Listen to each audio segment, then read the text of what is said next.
Hello and welcome. Today I'm speaking with Tracy Stanley, who is also known in the literary world as Jane Ellyson.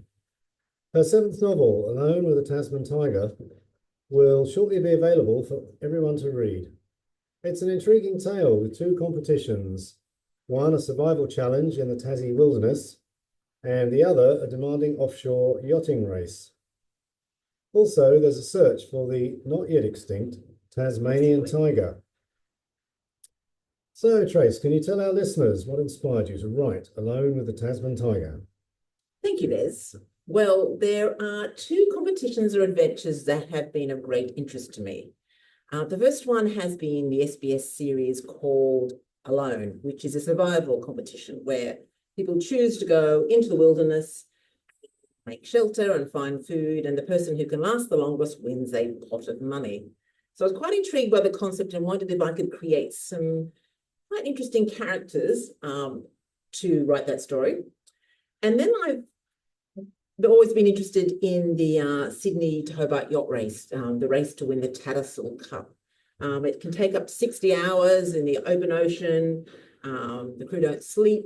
I wondered what that experience would be like. And then once I had those two adventures in my mind, I crafted a story combining those two stories with a bit of James Bond genre thrown in as well.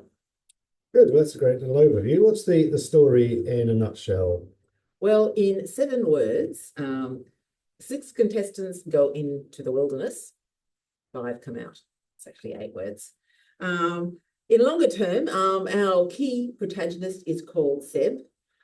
He would like to win $250,000, which is the prize money if he's successful in winning the endurance competition. However, he's promised his best mate, Scott, that he'll sail with him and their mate, Jace, from Sydney to Hobart on Boxing Day as a part of the Sydney to Hobart yacht race. He reassures Scott that he is sure, as he is such a superior fisher person, that he will be able to survive and get out and make it back in time for the pre-race preparations. So that's how the story starts. We have another story as well with Scott's sister, Miranda, who's currently in London, just about to give birth to twins, and Scott's wife is in London joining them. See, well, there's a few names there. Perhaps you could tell us a little bit more about the main characters in the story. Okay, so there's probably, well, the Alone competition, there are 6 contestants who go into the bush. We get to know them all a little bit, and the 2 main contestants who are Sebastian Ward and Galina Elisabetta Ivanov quite well. And then for the Sydney to Hobart yacht race, the crew, they're on a 55-foot yacht called the Blue Gazelle. There are 10 crew members. We get to meet some of them a little bit. And of course, we get to know Skipper Scott, called Captain Scott, and Jason Smith, the trimmer, very, very well. And then, of course, in London, we get to know Scott's sister, Miranda. She's married to an investigative journalist, and that's a subplot in the story because he's always trying to write a news-breaking story. And of course, Scott's wife, Charlotte, who's also over there, she has a prominent role in the story too.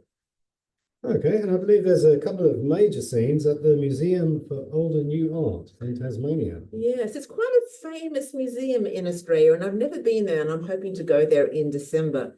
They like to attract controversy. Most recently, they hung all these Picassos in the ladies' toilet so that only the women could see it. They also have a range of fashion and other events that go on there. I mentioned earlier my fascination with the genre of James Bond, even though James Bond's a misogynist who uses violence too much, and I abhor that. But I always like the final scenes, the chase with the spies, and there may be spies in this story as well, and having a really beautiful location to host that chase. So I thought, why not the Museum of Old and New Art? So that's why it has a place in the story. Great, okay. Well, why don't you read us a little bit of the story? Okay, thank you, Les. Prologue. Miranda's screams were peeling paint from the walls of the birthing suite at St. Christopher's in London, or so Mason thought, while Scott's cries to hold tight could barely be heard above the thunder and lightning as the yacht dipped and tilted in the ever-growing maelstrom in the stretch of water that separates Tasmania from mainland Australia. But it was the Tasmanian Devil's manic screeches in the deep bush of Western Tasmania that were the most chilling of all, sounding like someone crying out from the dead. Chapter 1, Brisbane, 15th of September. Are you sure, mate? Scott asked, as Seb scuffed the ground in front of him with his toe.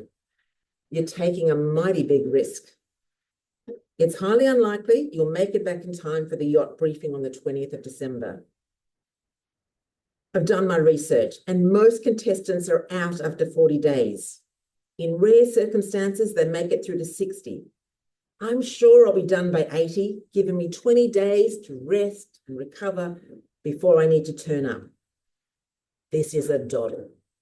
The chance to win $250,000 can't be ignored. Scott, I've got to do it. Well, if you're not back by the 20th, we'll get someone else. That's as long as we can wait. Understood. Oh, intriguing. Anyway, you mentioned a Tasmanian Devil. Is that the same as a Tasmanian Tiger? I'm not too clear. Well, you're British and you're not so familiar with these Australian native animals. The Tasmanian Tiger is also a rather grumpy, vicious a marsupial that does still exist in Tasmania. The Tasmanian Tiger was last photographed in 1936, though since then there have been many reported sightings of it's called the Thylacine. That's its real name, and its more common name is Tasmanian Tiger. And indeed, I'm a member of a number of Facebook group of enthusiasts who are determined to find footage to show that it does exist, if not in Tasmania, in Queensland, and in Papua New Guinea. Oops, sorry. Oh, you've got one there. This is what he looks like. Yeah, ferocious. All right, well, thanks. So what sort of thing do you want people to be saying when they finally turn the last page of your book? Well, I hope that they rapidly turn the pages because they find it such an intriguing story and they have such a lot of fun.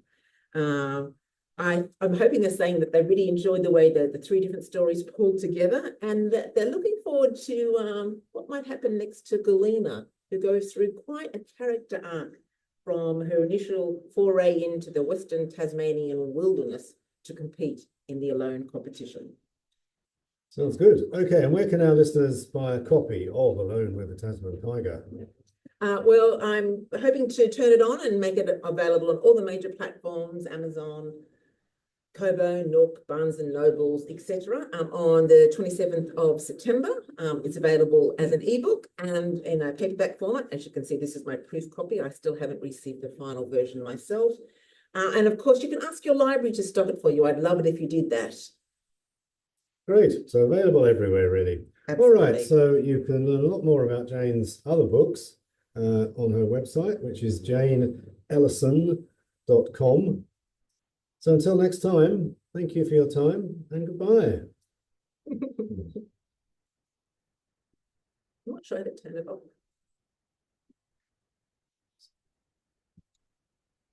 Check it out.